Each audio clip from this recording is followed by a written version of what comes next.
अस्सलाम वालेकुम। Lecture 39 start करते हैं कैफ 1 का। आप लोगों को क्वेश्चन नंबर 5 और 7 होमवर्क में दिया था। 5 ज़्यादा अच्छा, ज़्यादा टेक्निकल सवाल है, इसको करेंगे, और 7 को डिस्कस किया है, बच्चों ने खुद भी कहा है कि ये तो अब हम खुद कर लेंगे, वो दोबारा होमवर्क में गया है। और असेसमेंट में भी मैंने इम्पेयरमेंट वाला एक सवाल जो है वो डिस्कस किया है, जो थोड़ा सा टेक्निकल था। ठीक है, तो काम शुरू करते हैं जी आज का। क्वेश्चन 5 की रिक्वायरमेंट है, calculate amount of borrowing cost to be capitalised on 30 June 9 in accordance with IFRS. Borrowing cost calculation should be based on number of months. मैंने आगे एडिशनल एक रिक्वायरमेंट डाल दी। बेटा चुप कर जाएंगे आप लोग प्लीज। एडिशनल रिक्वायरमेंट भी मैंने डाल दी। Also calculate cost of building, और पिछली क्लास में ये कैलकुलेट करना ही भूल गया। चलो, also calculate cost of building, ये भी ऐड कर दिया मैंने, तो ये कैलकुलेट करेंगे इंशाल्लाह। ठीक है। अच्छा, तो बहरहाल borrowing cost to be capitalise, बच्चों ये वर्किंग वही है जो पहले दिन से हम कर रहे हैं, जिसमें लोन प्रोसेसिंग चार्जेस, फिर interest expense on specific loan, interest expense on general loan, बीच में इन्वेस्टमेंट इनकम भी स्पेसिफिक लोन के अंदर से माइनस करते हैं। ठीक है ना, वही वर्किंग हमने करनी थी, वही रिक्वायरमेंट है 18 नंबर की। ठीक है, शुरू करते हैं सवाल। ऑन यकम सितंबर 2008 spin industries limited started construction of its new office building and completed it on 31 मई 2009। अब हमारा साल यकम, ये लिख लेना चाहिए, ये मैंने यहाँ पे लिख भी दिया था, यकम जुलाई 2008 से 30 जून 2009 वाला साल है। ठीक है, बोरिंग कॉस्ट निकालनी है, और मैंने एडिशनल डाल दिया था कॉस्ट ऑफ बिल्डिंग भी निकालनी है। ठीक है। अच्छा, अब यकम जुलाई 8 को हमारा साल शुरू हो रहा है, और यकम सितंबर 8 यानी कि जुलाई अगस्त गुजरने के बाद बिल्डिंग कंस्ट्रक्शन शुरू हो रही है।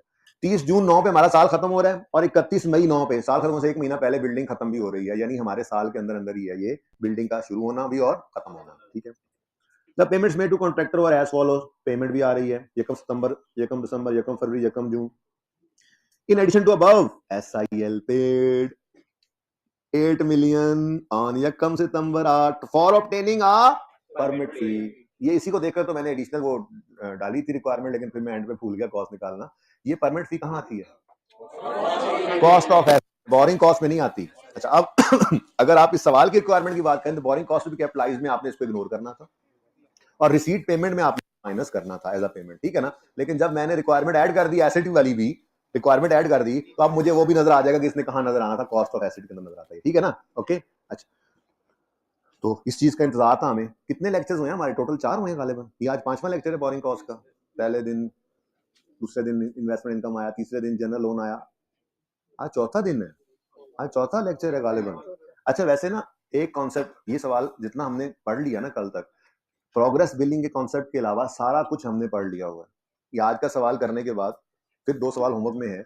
हमारा एग्जाम लेवल का सवाल विदाउट प्रोग्रेस बिलिंग कंप्लीटली तैयार है।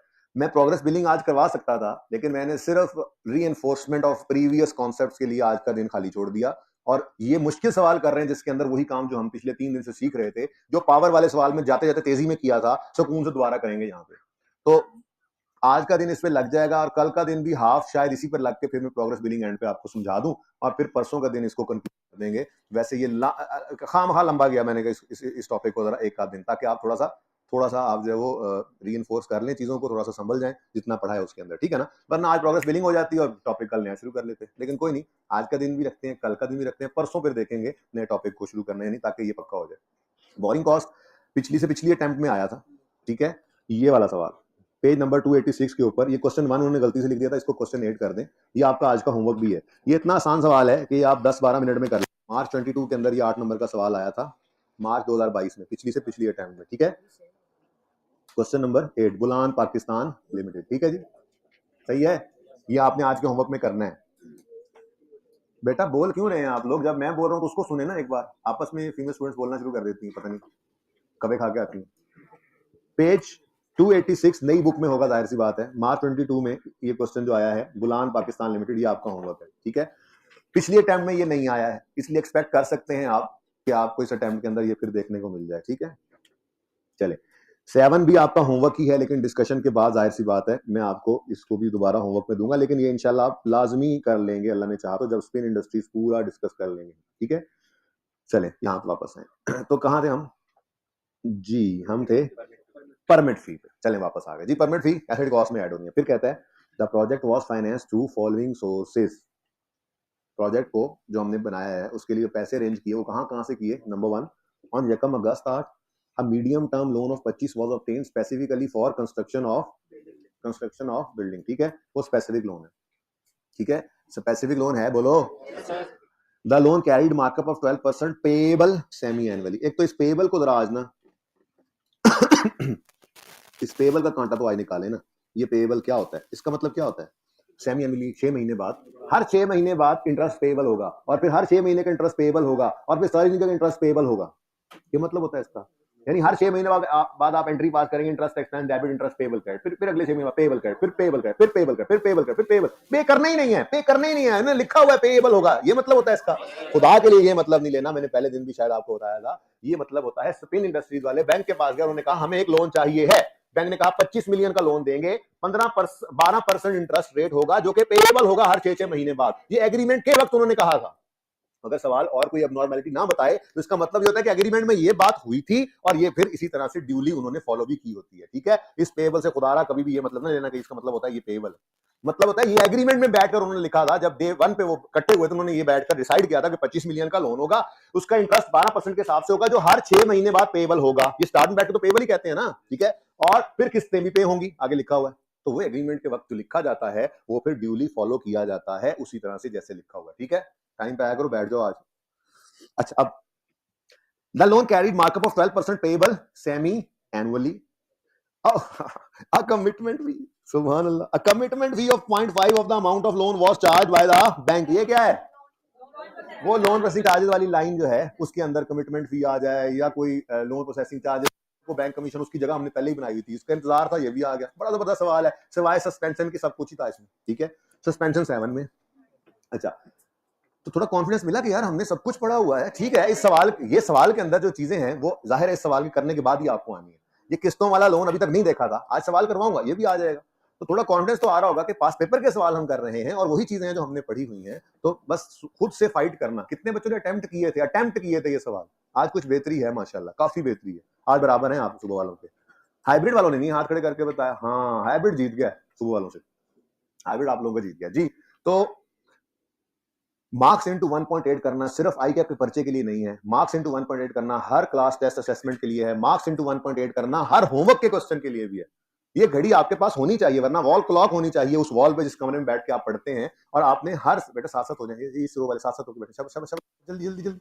हर सवाल आपने जो भी करना है, चाहे वो होमवर्क में करना है, चाहे टेस्ट में करना है, जब कभी कोई सवाल अकाउंटिंग का करना है, इंटू 1.8 करके आपने मार्क्स लिख लेने हैं और उस टाइम के अंदर करने की कोशिश करनी है. ये एकदम से कहीं आमद नहीं हो जाएगी आई कैप के पर्चे के अंदर के आप 1.8 करके सवाल उस टाइम में कर लिया करेंगे. ये आदत यहां से डालनी पड़ेगी आपको. ठीक है, तो 1.8 से मल्टीप्लाई करके अब घर पे जो आप होमवर्क करेंगे ना, आप स्पिन वाला तो अब मैंने करवा देना.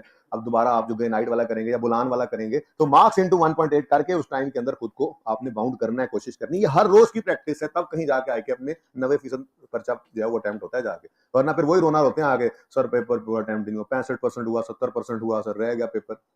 तो 90 के करीब अटेम्प्ट ले जाने के लिए हर रोज, हर वक्त, हर सवाल 1.8 से मल्टीप्लाई करके करना है मार्क्स के साथ, टाइम बाउंड. अच्छा, तो कहां थे हम? हाँ जी, कमिटमेंट फी भी पे होनी है. ये हमें पता है कहां आना है, पहले दिन ही हमने फॉर्मेट बना लिया था. फिर surplus funds were invested in. अच्छा माजरत, जरा मैं बहक गया था, थोड़ा सा दूसरी तरफ चला गया था. असल में मैं ये चाह रहा था कि आप जरा इन चीजों का ध्यान रखा करें क्लास वर्क होमवर्क करते हुए, ठीक है ना. तो इसलिए मैं दोबारा से पढ़ के आता हूँ जरा जी. एक कंस्ट्रक्शन शुरू हुई, कंस्ट्रक्शन पेमेंट्स आ रही हैं और एक 8 मिलियन की परमिट फी पे की. अब ये प्रोजेक्ट के लिए एक बैंक से 25 मिलियन का लोन लिया है, 12% रेट है, उस पर कमिटमेंट फी भी पे की है. ठीक है, सही है, साथ हो. आगे कहता है surplus funds were invested at 8%. ठीक है जी, निकालना पड़ेगा इसका मतलब, ये भी कॉन्सेप्ट पड़ा ही हुआ है. ऑन यकम February 9 SIL paid 6 monthly interest plus 5 million towards principal. ये क्या हो रहा है?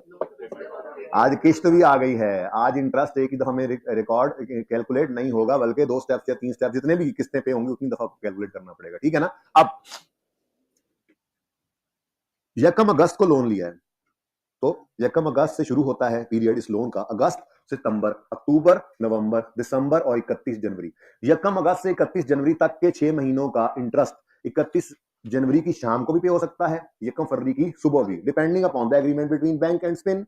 तो उन्होंने क्या कहा, यकम फरवरी पे SIL ने पे किया, हो सकता था. ठीक है ना, सिर्फ 6 महीने का इंटरेस्ट ही पे नहीं किया, 5 मिलियन प्रिंसिपल भी पे किया है, 6 महीने का इंटरेस्ट भी पे किया है. ठीक है, आगे हो आगे है लिखा हुआ एग्जिस्टिंग रनिंग फाइनेंस फैसिलिटीज। तो एग्जिस्टिंग से पता लगा कि ये जनरल ऑलरेडी लोन्स हैं, लेकिन रनिंग फाइनेंस फैसिलिटी मैंने आपको समझानी है इधर यहाँ पे कहीं जाके ना, ये थोड़ा सा मैं आपको एग्जांपल से समझाऊंगा, ठीक है ना, ये एग्जांपल बनाएंगे वो समझाऊंगा, फिलहाल आप इसको छोड़ दें।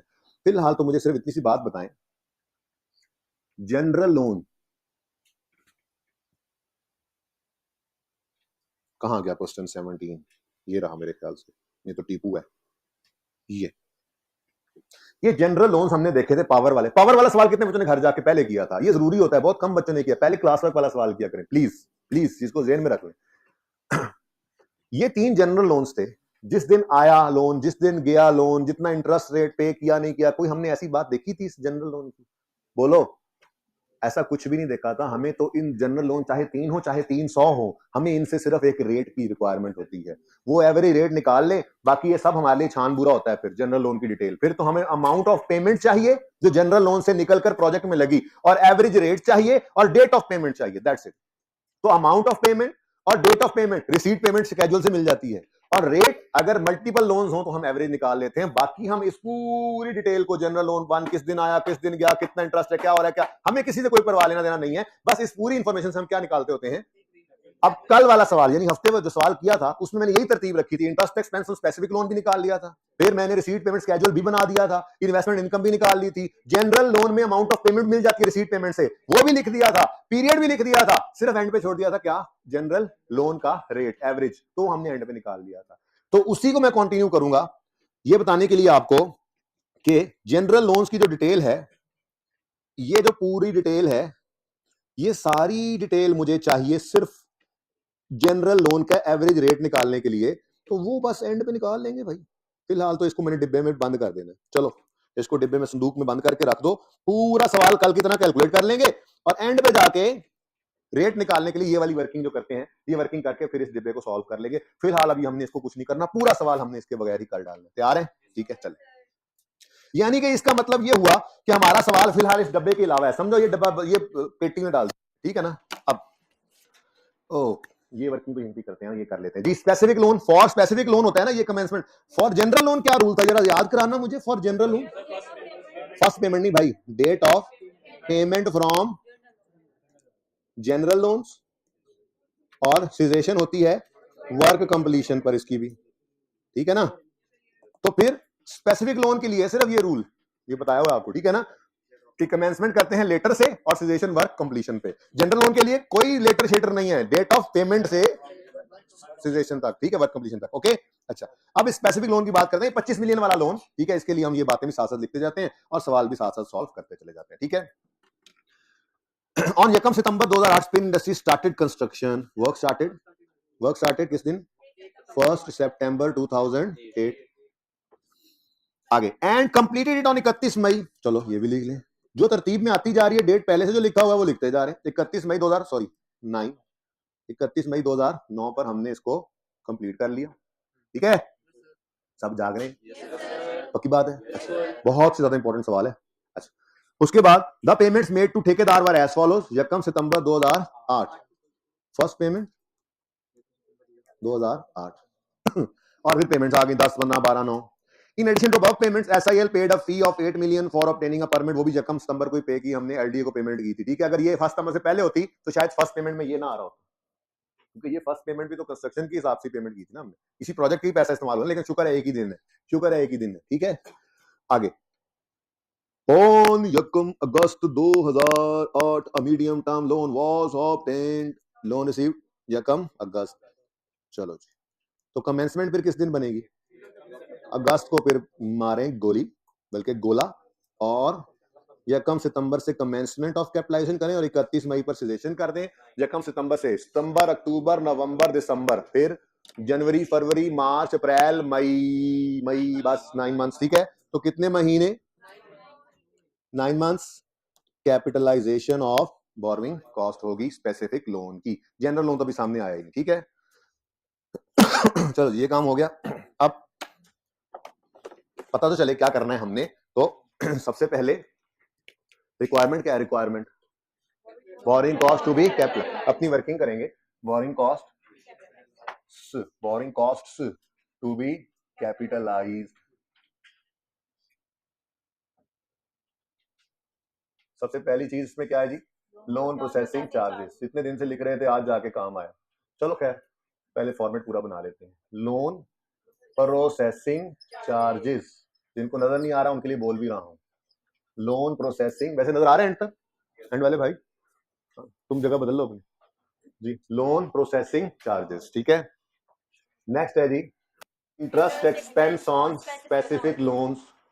Interest expense on specific loans. खैर जो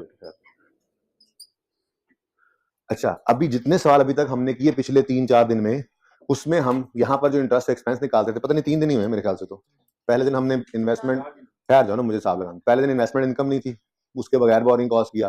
दूसरे दिन इन्वेस्टमेंट इनकम आ गई। तीसरे दिन जनरल लोन आ गया। हाँ तो ठीक है ना, चौथा है। वैसे तो बोरिंग कॉस्ट मैंने कह दिया था एक्रूवल से शुरू हो गया जब टीपू वाले सवाल जैसे सवाल करने शुरू किए थे, लेकिन प्योर बोरिंग कॉस्ट को तो अभी आज चौथा दिन है। अच्छा खैर, तो मैं ये कह रहा था जिस दिन से बोरिंग कॉस्ट का सवाल करने शुरू किए हैं, जिस दिन से भी किए हैं, इंटरेस्ट एक्सपेंस में हम सिर्फ एक ही स्टेप के अंदर लोन का इंटरेस्ट निकाल लेते थे। आज पहली बार ऐसा हुआ है कि टीपू वाले सवाल जैसा मामला आ गया। इंस्टॉलमेंट्स पे हो रही हैं। अगर इंस्टॉलमेंट पे हो रही है तो प्रिंसिपल ने सेम नहीं रहना। सेम नहीं रहना तो फिर एक लाइन के अंदर इंटरेस्ट एक्सपेंस ही निकलेगा। अगर एक किस्त हमारे साल में पे हुई है तो 2 लाइन लगेंगे, 2 किस्तें पे होगी तो 3 बन जाएंगी, ठीक है ना। ये देख लेंगे हम। तो इसलिए जो पहले यहाँ पे मैं 1 लाइन छोड़ता था, आज मैंने यहाँ पर 2 लाइनें छोड़ दी, ठीक है।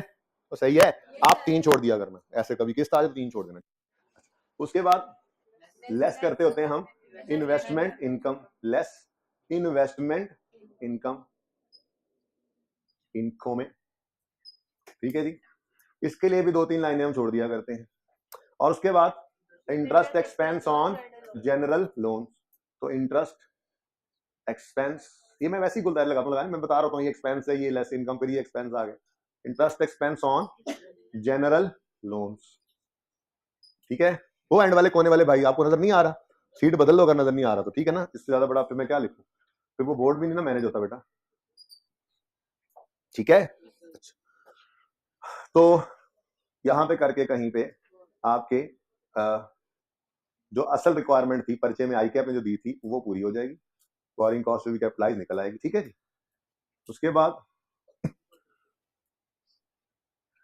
अगली जो एडिशनल रिक्वायरमेंट मेरी तरफ से थी वो क्या थी, कॉस्ट ऑफ बिल्डिंग। बिल्डिंग बना रहे हैं ना, लिखा हुआ सवाल में।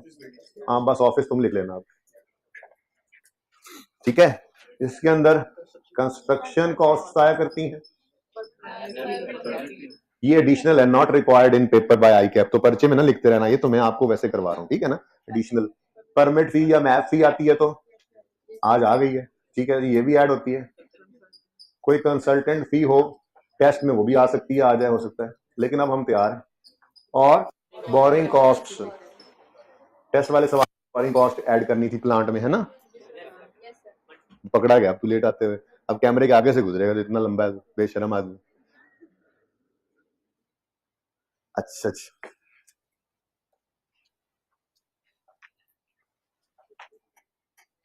बिठाओ यार इसको, 2-3 सीटें खाली करो। टाइम पे आ जाया करना भाई प्लीज यार, बारिश हो रही है यार, तुम नमक के बने हुए खुल जाते हो, टाइम पे आया करो। अच्छा, ये बाकी बच्चे भी तो बारिश नहीं आए, ये किसी के बच्चे नहीं है क्या, टाइम पे नहीं आते, ऊपर से लॉजिक चेक करो। अच्छा जी, थोड़े से ऐसे ना 5% अटेंडेंस भी कम लग रही है मुझे बारिश की वजह से, है ना। अच्छा जी, ये जो बच्चे सुने, जो बच्चे परिचय में रिक्वायरमेंट को इस तरह से एड्रेस कर लेते हैं ना, पासिंग मार्क्स तकरीबन उनके लाजमी आ जाते हैं। उसकी वजह ये होती है कि उनके सामने आ जाता है ये सब कुछ करना है। अभी मैं आपको असेसमेंट का वो इंपेयरमेंट वाला सवाल जब डिस्कस करूंगा उसमें भी ऐसे ही होगा। जो बच्चा रिक्वायरमेंट को समझ के उसे एड्रेस कर लेता है ना, वो अगर 10 चीजें निकालने उसमें 6-7 निकाल ही लेता है हाथ पांव मार के, बाकी 2-3 की समझ नहीं आती। और जो वैसे ही बस सवाल को देखता रहता है और पता नहीं खोया रहता है, अब परेशानी अगली प्लानिंग चल रही है, 6 महीने और लेट हो गया सब कुछ, है जी। हाल नाराज हो जाएंगे अब 6 महीने के लिए, और फिर गड़बड़। वो जो चीजें सोचे सोचता रहेगा ना बैठ के, वो फिर 6 महीने बाद दोबारा ही कोशिश कर रहा होगा। तो जो समझ में आए करते जाओ, फॉर्मेट पहले बना लिया करो, उससे जरा फायदा हो जाता है। कोई रट्टा नहीं लगाया हमने फॉर्मेट का, कॉन्सेप्टली चीजों को समझा और आहिस्ता आहिस्ता। अब पीपी का फॉर्मेट आपको कोई रट्टा लगाया हुआ, कोई रट्टा लगाया हमने नहीं, हम तो उनको एक चीज को समझते रहे और फिर हर दफा चूंकि सवाल हमने एक ही तरह से किया था तो हमारी आदत बन गई, ठीक है ना। तो चीजें निकल आती हैं इस तरह से। चलें जी, शुरू करते हैं। सबसे पहली चीज, सबसे आसान नंबर मैंने आपको कहा था कौन से होते हैं, सबसे आसान नंबर होते हैं स्पेसिफिक लोन के इंटरेस्ट के, ठीक है। तो स्पेसिफिक लोन 25 मिलियन का है, रेट ऑफ इंटरेस्ट है 12%, ठीक है। पूरे सवाल में कहीं सस्पेंशन का जिक्र है नहीं है, तो फिर कोई टेंशन नहीं है। अगर होती सस्पेंशन और नॉन रूटीन होती तो बटों में फासला और मंथ लिख लेने थे, ऐसा कुछ भी नहीं है, सुकून है, ठीक है। तो 25 मिलियन इंटू 12% इंटू, लेकिन देखो देखो देखो देखो देखो, ये यकम फरवरी को लोन लिया था ना, तो फरवरी मार्च अप्रैल मई जून जुलाई, नहीं यकम, सॉरी आगे चला गया मैं, यकम अगस्त को लिया था, तो यकम फरवरी को पहले पेमेंट होगी, यकम अगस्त को लिया था, अगस्त सितंबर अक्टूबर नवंबर दिसंबर और जनवरी, ये 6 महीने तक 25 में आउटस्टैंडिंग रहना था, ठीक है ना। तो इंटू 6/12 कितने बच्चों ने कर दिया था घर पे पहली बार सोल्यूशन देखने से पहले? एक दो नहीं होंगे, ज्यादा होंगे, मान नहीं रहे। मामला ये है, सोल्यूशन देख के तो सवाल करने वाले अगली बार फिर इधर ही बैठे होंगे।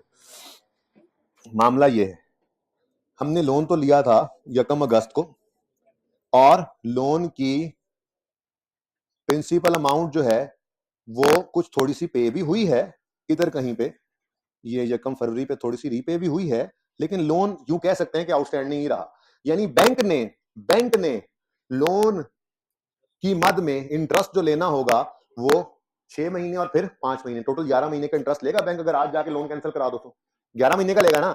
लेकिन हमारा मसला ये था कि हमारी कंस्ट्रक्शन स्टार्ट हुई थी यकम सितंबर को, तो इसलिए पहला महीना भी, अच्छा उसके बाद हमारी कंस्ट्रक्शन खत्म हो गई थी 31 मई पर, ऐसे ही है। तो इसका मतलब पहले महीने को भी नहीं लेना था। हालांकि बैंक को तो इंटरेस्ट देना पड़े तो पूरे 11 महीने का देना पड़ेगा, नहीं 6 महीने का दे दिया, 5 महीनों का भी 6 महीने, अगले साल के 6 महीने का आखिरी दिन या 7वें के पहले दिन दे देंगे, तो सही है ना। लेकिन कैपिटलाइज हमने, इधर देखो, ये अगस्त को कैपिटलाइज नहीं करना और ये जून को भी कैपिटलाइज नहीं करना, ठीक है बच्चों।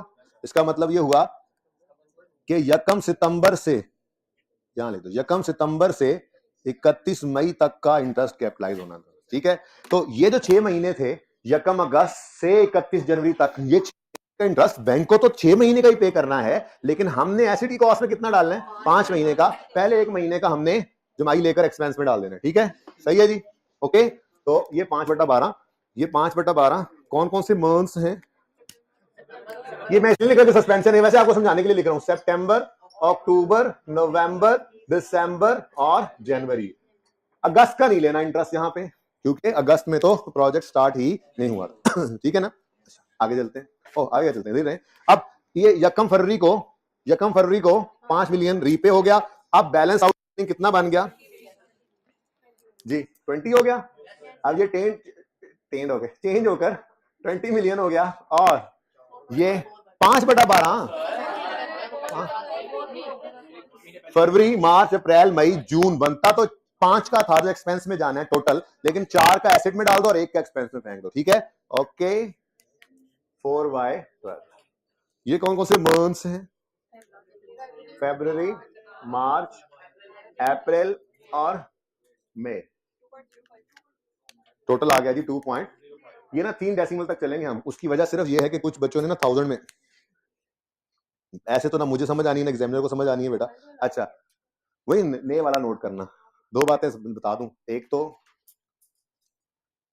एक तो ये सॉल्यूशन पुरानी किताबों में सही नहीं होगा, चेंज है, ठीक है। लास्ट टाइम जो बच्चों का पिछला सेशन गुजरा है उनको मैंने तब्दील करके करवा दिया था, लेकिन किताब के अंदर ओल्ड सॉल्यूशन है, तो इसलिए जिन बच्चों के पास खुदा ना खास्ता पुरानी किताब है, वो क्लास के एंड पर जो ये सॉल्यूशन बने उसको नोट कर लीजिएगा, किताब वाले सॉल्यूशन को। हालांकि सिर्फ 2-3 जगहों पे थोड़ी सी चेंज है, लेकिन आपसे वो काबू नहीं होनी, इसलिए आप उसको पूरा काट दीजिएगा और इसको नोट कर लीजिएगा। अगर किताब में ही चिस्पा करना हो तो एक सफे पे अच्छा सा नोट करके उसको फिर चिपका दीजिएगा उस सॉल्यूशन पे, मुझे इससे कोई मसला नहीं, लेकिन सॉल्यूशन ये वाला फाइनल होगा, इसलिए पुरानी किताबों वाले वहां सॉल्यूशन नहीं देखेंगे, ठीक है। अच्छा, मैं ये कह रहा था कि किताब में ना सॉल्यूशन थाउजेंड्स में गिवन है, हो सकता है बहुत सारे बच्चों ने घर पे थाउजेंड्स में किया हो, इसलिए मैं डेसिमल के बाद 3 डिजिट यूज करूंगा, ताकि कोई बच्चा मैच करना चाहे तो कॉन्फिडेंस हो उसको कि हाँ जी राउंडिंग की वजह से फर्क नहीं है, मैच हो रहा है बिल्कुल, ठीक है ना। इसलिए 3 डेसिमल तक बताइए। 2.0 इतनी तकरीर के बाद भी वही रहा, चले। उसके बाद है जी इन्वेस्टमेंट इनकम। इन्वेस्टमेंट इनकम निकालने के लिए बनाना पड़ता है रिसीट पेमेंट स्केड्यूल, और रिसीट पेमेंट स्केड्यूल बनाने के लिए हम करते हैं रिसीट्स और पेमेंट्स की नंबरिंग डेट वाइज, और आज पता लगेगा कि नंबरिंग होती क्या है। इसमें तो डिब्बा लगा हुआ है ना, ये तो सुकून से साइड में पड़ा हुआ है, ठीक है। और फिर एंड में जाके डिब्बा खोल के भी क्या करना है, रेट निकालना है, और फिर इसको सीएम वाली स्क्रैप है फिर उठा के फेंक देंगे बस, ठीक है ना। फिलहाल तो इसको छोड़ो, उसके अलावा की रिसीट पेमेंट, जनरल लोन की ना रिसीट देखते हैं, ना पेमेंट देखते हैं, ना इंटरेस्ट देखते हैं, बस वहां से हमें रेट चाहिए होता है, डेट ऑफ पेमेंट से अमाउंट ऑफ पेमेंट के ऊपर डेट ऑफ पेमेंट से सीजेशन तक हम कैपिटलाइज कर देते हैं, वो एवरेज रेट जो निकला था उसको। इसलिए जनरल लोन को साइड पे करो, बाकी सारे सवाल की रिसीट्स पेमेंट्स पर नंबरिंग करनी है। तो अब सवाल 2 दफा पढ़ के तीसरी बार करते हैं, मैं कई बार आपको कहा हुआ है, इसमें टाइम जाया नहीं होता, टाइम बचता है, सोल्यूशन प्लान हो जाता है, ठीक है ना। तो 2 दफा सवाल आपने पढ़ा हुआ होगा, अब तीसरी बार पढ़ते हुए कर रहे होंगे। तो स्टार्ट से शुरू करते हैं। सबसे पहली चीज, यकम अगस्त को लोन आ रहा है, ऐसा ही है, बोलो। लेकिन साथ ही एक कमिटमेंट फी भी इसी दिन पे होनी है भाई, बात समझ आई। अब दोनों 1 है तो एक को ए कर लें, एक को बी। अब ऐसे करना होता है आपने, यकम जुलाई से साल शुरू है ना, यकम जुलाई अगस्त में ये हो गया, फिर पूरा अगस्त सुकून गुजर गया, फिर यकम सितंबर पे ये देखो 8 मिलियन पे हो रहा है, हो रहा है, सही है। और साथ ही यकम सितंबर पे फर्स्ट कंस्ट्रक्शन पेमेंट भी हो रही है, ये परमिट फी पे हुई और ये फर्स्ट कंस्ट्रक्शन पेमेंट, ये इसको भी ये कर सकते। मैंने इसको पता है क्यों उसको भी किया है, क्योंकि उसके बाद 2 कंस्ट्रक्शन पेमेंट में डैशें लगानी है ना रिसीट पेमेंट में, तो जरा बचत हो जाएगी, ठीक है। अच्छा, तो ये 2A और 2B कोई भी डेट किसी के साथ भी ये रख सकते थे, ठीक है ना, कोई मसला नहीं, ओके। अच्छा, 2A 2B समझ आता है। सितंबर यकम पे और कोई नहीं समझ आया आपको? ये यकम सितंबर को हमने 8 मिलियन परमिट फी पे की और यकम सितंबर को ही कंस्ट्रक्शन पेमेंट हुई, तो दोनों के साथ 2 लगना था, तो एक को ए कर दें और एक को बी। क्लियर है? आप बेटा पहली क्लास में तो नहीं बैठे हुए, आज दूसरी में समझ आ रही है आपको? आपको ठीक है। अच्छा, उसके बाद सितंबर पूरा गुजर गया सुकून से, अक्टूबर, नवंबर, दिसंबर, नहीं, यकम दिसंबर को एक पेमेंट हो रही है, तो नवंबर 3, ठीक है। उसके बाद फिर जनवरी गुजर गया, फरवरी नहीं गुजरा, फरवरी में आ गई पेमेंट, बस जी। ओ हो, क्या है नीचे? ओ हो, ये देखो, सुभान अल्लाह, ये ए है और फिर यहां पर 4B भी है, लेकिन ये नहीं सिर्फ 4B है, 4C भी है, 4B एंड 4C। क्या मतलब? ये लोन के प्रिंसिपल अमाउंट भी इस दिन पे होनी है और लोन का इंटरेस्ट भी पे होना है। तो यकम फरवरी को, बेटा बातें क्यों कर रहे हैं, प्लीज चुप करें। यकम फरवरी को मुझसे पूछ लिया करें सवाल, आपस में ना बोला करें। यकम फरवरी को हमारी 3 पेमेंट्स आ गई हैं। एक ठेकेदार को पेमेंट की 12 मिलियन की, दूसरा 5 मिलियन लोन किस्त पे की और तीसरा 6 महीने का इंटरेस्ट पे की, ठीक है। उसके बाद जी फरवरी पूरा गुजर गया, मार्च गया, अप्रैल गया, मई गया, जून। वैसे तो जो सीजेशन के बाद डेट हो ना, उस पर रिसीट या पेमेंट कोई आ रही हो तो उसको जरूरत नहीं होती लिखने की, लेकिन ये प्रूफ करने के लिए आज लिख के बता देता हूं ना कि देखो कोई फायदा नहीं, और फिर हम रूल बना लेंगे, ठीक है ना जी। नंबरिंग हो गई है कोई मसला है तो पूछें। अब चले, कोई मसला किसी को? हाइब्रिड में भी कोई नहीं, ठीक है। आ जाए जी, फिर रिसीट पेमेंट स्केड्यूल बनाते हैं। Working number 1, receipt payment schedule. Date, खैर जो भाई, डेस्क्रिप्शन, यकम अगस्त वाले तुमने गलत बोला है, क्योंकि हम तो लेटर से इसको बनाते हैं, सिर्फ टेस्ट में गड़बड़ होगी, और उसके लिए भी बता दिया है कि वो तब होगी जब आपका प्रोजेक्ट चालू हो जाए, स्पेसिफिक लोन अभी आया ही ना हो, और जनरल लोन पहले से पड़े हो तो पेमेंट हो जाए। बाकी तो सवाल बच्चे में अप्लाई करना ना, दिमाग को लगा के, फिर करवा दूंगा बाद में, वरना तो मैंने कहा था हर सवाल में लेटर से चलोगे तो बिल्कुल सही चलोगे। अच्छा, उसके बाद स्पेसिफिक लोन्स का कॉलम आया, फिर जनरल लोन्स का कॉलम आएगा और बैलेंस का कॉलम आएगा जी। कहां से आवाज आई मुझे कहीं से जी? ले भाई शुरू करें। यकम अगस्त को 1 है लगा हुआ, ए और बी, लेकिन लेटर डेट कौन सी है? यकम सितंबर, तो इसलिए यकम सितंबर से ही इसको शुरू करते हैं। जाग रहे हो ना भाई? येलो जाग रहे हो ना? सोने की कोशिश कर रहे थे ना जी? यकम सितंबर 2008, 14 पे पहुंचे हैं भाई, माशाल्लाह यार, एरोप्लेन्स हैं मतलब इस क्लास में यार, रनवे लग रहा है मुझे ये, ओ खुदा के बंदो, उड़ ही ना जाना जी। लोन रिसीव्ड भी लिख सकते हो, हाँ, लेकिन मैं इसलिए ऑलरेडी रिसीव्ड लिखता हूं कि आपको ही तकलीफ होनी है, सर लोन रिसीव्ड आप कह रहे हैं यकम सितंबर को, ये तो वो यकम अगस्त को, इसलिए मैंने ऑलरेडी की लाइन ली, वरना पर्चे में सिर्फ लोन रिसीव्ड लिख दो, कोई मसला नहीं, वर्किंग है, ओके, अगर दिल को कबूल हो तो जी। लोन रिसीव्ड, ऑलरेडी रिसीव्ड कितने हैं? 25। फिर इसी दिन लोन प्रोसेसिंग चार्जेस, क्या नाम है उसका, कमिटमेंट फी है, चलो वही लिख देते हैं, फिर आप ये ना कहो। कमिटमेंट फी ये है जी 25 मिलियन का 0.5 ना ले लेना, वो 50 होता है, 0.5% लो, 0.125, ये जी इसी दिन पे हो गया। इसको यहां भी लिख लेते हैं ऐसे नंबर ना मिस हो जाए, ये भी पहले लिख लेते हैं 0.125, ठीक है, रुपीज इन मिलियंस सवाल कर रहे हैं, ठीक है, सही है, कोई मसला साथियों? ये लोन प्रोसेसिंग चार्जेस, ये बोरिंग कॉस्ट है, और वहां पे हम स्पेसिफिक लोन का आना जाना उसकी कॉस्ट सारा कुछ ही ले रहे होते हैं, तो ये भी हमने वहां पे माइनस कर दिया। आगे चल 1A 1B हो गया। अब 2A इसको मैंने पहले ये लिख दिया था क्योंकि बाद में ना वो मैंने बताया मैंने डैश लगानी है ना कंस्ट्रक्शन पेमेंट के नीचे, इसलिए जरा बचत हो जाएगी। तो यकम सितंबर को 8 मिलियन की परमिट फी, यकम सितंबर को ही परमिट फी, परमिट फी कितनी जी? 8 मिलियन। अब इधर देखो साथ साथ कर लिया करो ये काम भी मैं करता हूँ। परमिट फी यहाँ पे तो कंस्ट्रक्शन कॉस्ट से आना है ना, वो देख लेंगे। परमिट फी 8 यहाँ पे भी लिख लो, ठीक है ना। ये देखो बोरिंग कॉस्ट और उधर से वो पेमेंट भी नजर आ गई। और ये क्योंकि आपने छुट्टी की है मुझे लगता है, इसलिए आपको जवाब नहीं मिलेगा। इसके ऊपर हम बहुत बहस कर चुके हैं, ठीक है ना। पूरा दिन हमने लगा दिया था, मैंने पूरा सवाल कराया था, अगले दिन आके ऐसे कैसे पढ़े गए ना। अच्छा जी 8 की परमिट फी एंड में शायद नजर ना आ रहा हो जी। भाई क्लास के बाद मिले ना, मैं समझा दूंगा आपको। हमने ना ये बात क्लास में आधा पौना घंटा लगा के पूरा एक सवाल डिस्कस करके होमवर्क वाला फिर डिसाइड किया था। ऐसे कैसे आपको बता दूं जी। अच्छा जी, उसके बाद यकम सितंबर पे ही क्या हो रहा है, कंस्ट्रक्शन पेमेंट 10 मिलियन की है। तो यकम कोई और भी है जिसको ये समझ नहीं आ रही यकम अगस्त से क्यों शुरू किया है? कोई और भी है क्लास के बाद? अगर को हो तो वो फैकल्टी रूम में आ जाए, क्योंकि बाकी सबको पता है ना जी। First construction payment 10 million. अब जी इधर देखें, ये तो एक ही दिन की पेमेंट्स हैं, तो डिब्बे में बंद करें इनको और 6.875 ये है जी 6.875 जो अवेलेबल फॉर इन्वेस्टमेंट है। बैलेंस वाले कॉलम में इसको लिख दो। एंड वाले भाई नजर आ रहा है ये अभी जो मैंने लिखा है? मुझे लगा थोड़ा छोटा लिखा था, सही है। इधर तो ओके चल रहा है ना काम? अच्छा जी नेक्स्ट अब 2A 2B भी हो गया। 1A 1B 2A 2B हम सारे घसीट कर ले गए थे यकम सितंबर पे लेटर से, ताकि वो मसला ना हो, ठीक है। अच्छा उसके बाद यकम दिसंबर पे 15 मिलियन रीपे हुआ। तो यकम दिसंबर 2008 पे, ये मैंने सिर्फ इसलिए परमिट ही पहले लिखी थी ये काम करने के लिए बस। अच्छा हाँ भाई कितनी पेमेंट है? 15 मिलियन की पेमेंट है, लेकिन हमारे स्पेसिफिक लोन की जान निकल चुकी हुई है। तो मैंने कहा था कि ब्रैकेट में लिख लिया करो ताकि बांटना आसान रहे। 15 मिलियन की टोटल पेमेंट है, जिसमें से भाई नोट करने वाले भाई इधर देखो, नहीं मिटाऊंगा फिर पिक्चर भी ले सकते हैं जी। 15 मिलियन की टोटल पेमेंट है। स्पेसिफिक लोन का बैलेंस सिर्फ पॉइंट ठहर दो, इधर कुछ भी नहीं बचा, लेकिन ठेकेदार अभी भी खड़ा है। तो बकाया 15 माइनस दिस,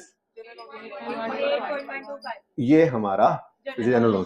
अब देखो जनरल लोन से पे होने वाली अमाउंट भी सामने आ गई, डेट भी आ गई। तो रिसीट पेमेंट में जनरल लोन के रखने का ये फायदा। पावर वाला सवाल जल्दी में हुआ था ना, तो आहिस्ता आहिस्ता वही बातें दोबारा कर रहे हैं, ठीक है ना। बताइए आपको जो पहले दिन पढ़ा है वो आज तक वो भी चल रहा है, तो ऐसे ही चलता है ना, ठीक है। तो कभी भी किसी थोड़ी सी भी अपने ऊपर बोझ महसूस करते हुए उसको बोझ ना लिया करें, बल्कि उसको एंजॉयमेंट के तौर पे लिया करें। हाँ बस इसको हमने चैलेंज लिया करें और इसको जाके ट्राई किया करें। जो कहता हूँ अगले दिन तो कर ही लेना होता है हमने सारा कुछ जी। उसके बाद कुछ है सवाल में? बहुत कुछ है। 4A यकम फरवरी पे, पहले इसको कर लो ताकि ये डैश फिर यूज हो जाए। यकम फरवरी 2008 थर्ड थर्ड कंस्ट्रक्शन पेमेंट कितनी? 12 मिलियन। ये 12 को मैंने ब्रैकेट लगाई एंड वालों 12 को। अच्छा नेक्स्ट, अब तुम्हें पहले नजर नहीं आता तुम कहां जा रहे हो? पहले नजर नहीं आता तुम्हें समझ भी नहीं आएगा कि तुम निकल के जा रहे हो ना कहीं। अच्छा जी 4A हो गया। 4B भी कुछ था और C भी कुछ था। चलो तो यकम फरवरी को ही ये बिल्कुल मेन तरीन बात जब होने का टाइम आया ना, भाई निकल के चला गया जी। लोन फिर कल उसने ये पूछना है भाई की तरह से, लोन प्रिंसिपल रीपेड कितना 5 मिलियन, और यकम फरवरी 9 पर इंटरेस्ट पेड।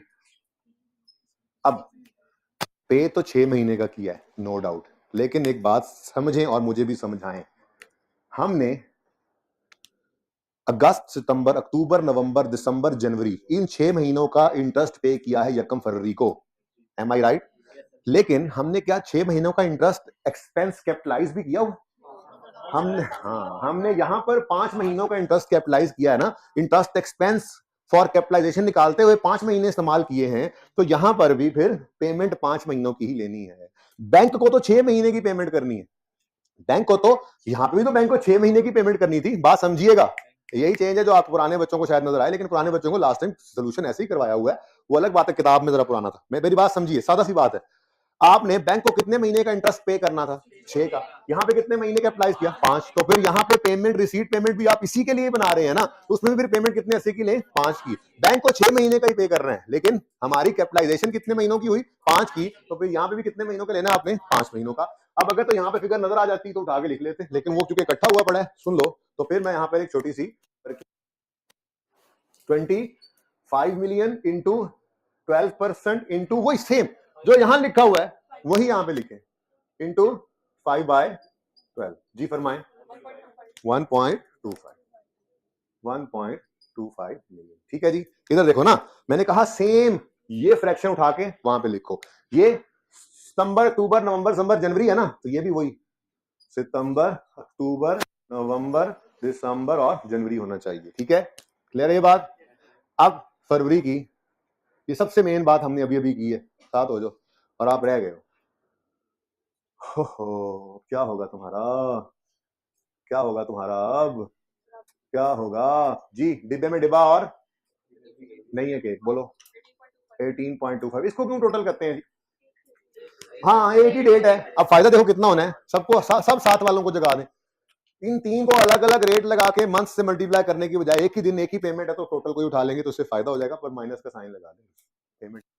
नेक्स्ट, यकम जून वाला थोड़ी देर में बताऊंगा कि जरूरी नहीं होता इसको लेना, बहरहाल फिलहाल तो लिख लेते हैं 9 मिलियन यकम, क्योंकि ये सीजन के बाद है, सीजन के बाद की कोई भी रिसीट या पेमेंट हो उसे इग्नोर कर देना, बहरहाल फिलहाल तो लिख लें।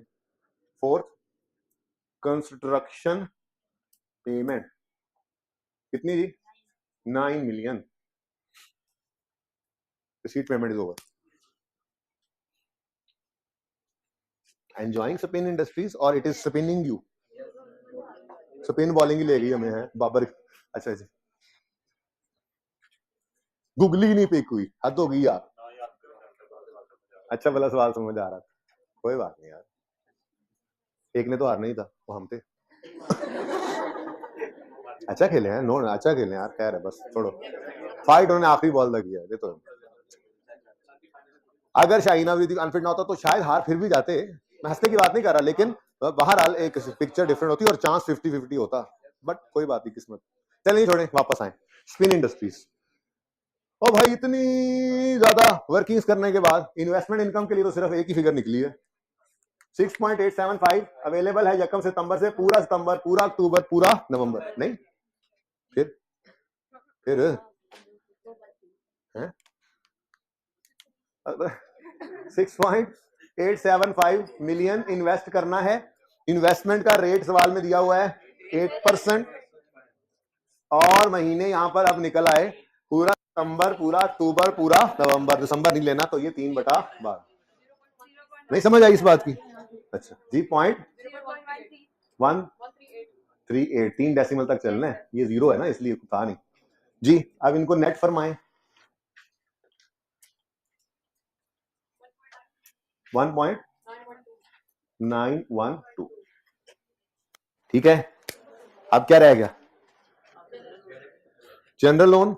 अब जनरल लोन को ना ऐसे करके और ऐसे नहीं देखते होते, बल्कि जनरल लोन में हमें चाहिए होती है अमाउंट ऑफ पेमेंट और डेट ऑफ पेमेंट।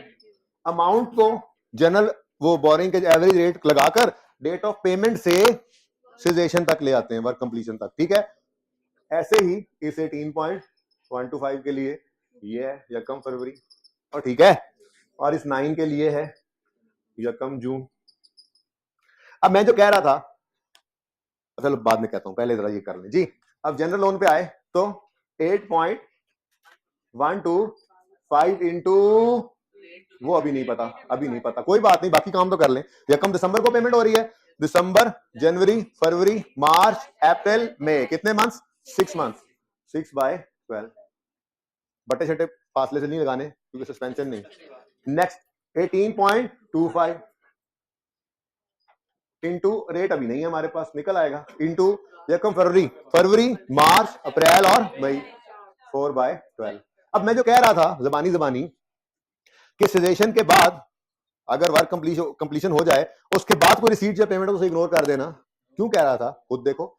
9 मिलियन की यकम जून से शुरू करनी कैपिटलाइजेशन और 31 मई पीछे गुजर गया जिस पे रोकनी थी, यानी कि कोई कैपिटलाइजेशन इसकी नहीं आनी। तो ये आखिरी रिसीट या पेमेंट, यानी कि सेजेशन हो जाने के बाद की रिसीट या पेमेंट अगर इग्नोर भी कर देंगे रिसीट पेमेंट बनाते हुए तो आपके सवाल में कोई मसला नहीं आएगा। बाकी लिख भी दोगे तो अल्टीमेटली एंड पे, ये तो मैंने टाइम बचाने के लिए कहा, अगर लिख दोगे तो एंड पे कुछ नहीं होना। 9 मिलियन को क्या करोगे, 0/12, ठीक है ना।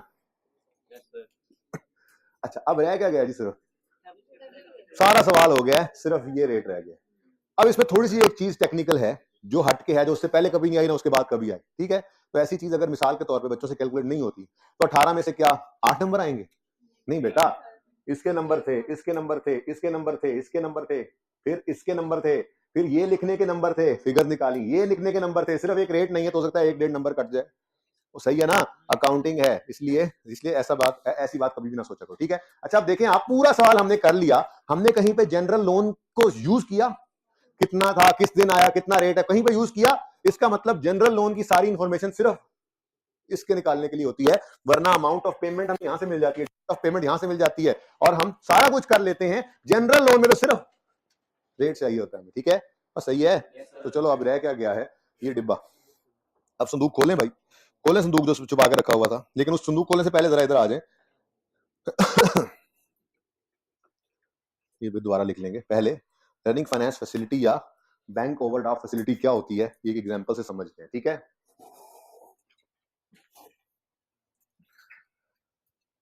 मिसाल के तौर पे हमारे पास बैंक में 20 रुपए पड़े थे, हमें एक डेटर से पैसे रिसीव हुए 50 रुपए, और हमने एक क्रेडिटर को 120 रुपए का चेक लिख कर दे दिया। क्या ये मुमकिन है? जरा जाग जाएं, अहम बात है, प्लीज नींद सींद पूरी करके आया करें क्लास में। या ये 25 पे जो भी एसी है, मैंने अर्ज किया था 23 पे करने, सारे एसी 23 पे। अच्छा क्या ये अवेलेबल, क्या ये पॉसिबल है? भाईजान खुद ब खुद पॉसिबल नहीं है। हमारे पास पड़े हैं 70 रुपए और हम चेक लिख कर दे रहे हैं 120 रुपए का, तो ये चेक क्या हो जाएगा? बाउंस हो जाएगा, ये चेक बाउंस हो जाएगा, डिसऑनर हो जाएगा, पर्चा भी है इसमें। अब ऐसी सूरत हाल से बचने के लिए हम बैंक से एक एग्रीमेंट करते हैं और उन्हें कहते हैं आप हमें एक फैसिलिटी दे दें, ठीक है। वो फैसिलिटी है अगर कोई हमारे बिहाफ पर पेमेंट आपको करनी पड़े, हम किसी को चेक लिख के दें और इतने पैसे हमारे पास ना पड़े हों, तो हमारे बिहाफ पे आप उसको हमारी तरफ से पेमेंट कर दें और फिर वो पैसे आप हमसे वापस ले लीजिएगा। जाहिर है आपने हमारे बिहाफ पे पेमेंट किया तो वो हम पे लायबिलिटी है, ठीक है। और जब तक हम वो पैसे वापस नहीं करेंगे आप इंटरेस्ट लेते रहना, ठीक है। तो ऐसी फैसिलिटी बैंक से लेना पड़ती है और उस फैसिलिटी की कोई लिमिट भी रखी जाती है, ये एग्रीमेंट होता है। मिसाल के तौर पे बैंक वाले कहते हैं कि जी ठीक है, आप जो है ना 1000 रुपए की आपको फैसिलिटी हम दे देते हैं, 1000 तक आप जो है वो जब तक 1000 तक की पेमेंट्स आपकी तरफ से आती रहेंगी तो हम पे करते रहेंगे, और उसके अगेंस्ट जाहिर है बैंक एग्रीमेंट करता है, कुछ सिक्योरिटी रखता है और अपनी तसल्ली कर लेता है, सिक्योरिटी वगैरह रख के एक फैसिलिटी दे देता है। अब जब बैंक से ये फैसिलिटी मिल जाती है तो उसके बाद फिर ये सिचुएशन आ सकती है, ठीक है, तो सही है ना। अच्छा अब सिचुएशन ये बन गई कि 70 पड़ा था, 130 की पेमेंट कर दी, 50-50 ना हो जाए, 130 की पेमेंट कर दी, तो क्लोजिंग डेट पर उल्टा 60 रुपए क्या बन गए? लायबिलिटी। ये पॉसिबल है? बिल्कुल है। ये नॉर्मल बैलेंस से अब नॉर्मल बैलेंस हो गया। ठीक है। अच्छा अब ये ना नॉर्मली एक रनिंग फाइनेंस है, यानी कि इसी में हम पैसे ले भी रहे होते हैं। तो जैसे अब अगले महीने मिसाल के तौर पे ये 60 था और डेटर से हमें आ गए इस महीने में 150 रुपए, और क्रेडिटर को मिसाल के तौर पे हमने सिर्फ 50 रुपए का चेक लिख कर दिया, तो क्लोजिंग 40। ये नॉर्मल भी हो सकता है, और अब नॉर्मल भी रहे तब भी चल सकता है, 1000 तक तो वैसे भी जा सकते हैं, ठीक है। ये भी ऐसा भी हो सकता था, ऐसा भी हो सकता है, ये समझ आया। नॉर्मल से अब नॉर्मल हो जाए, अब नॉर्मल से नॉर्मल हो जाए, ये मुमकिन है, ठीक है, लेकिन मैं अब नॉर्मल को अब नॉर्मल ही रखता हूँ जरा, ठीक है। और 150 की आपने पेमेंट कर दी, तो अब फिर 60 आ गया है, 170 की, आप बताओ 80, ठीक है।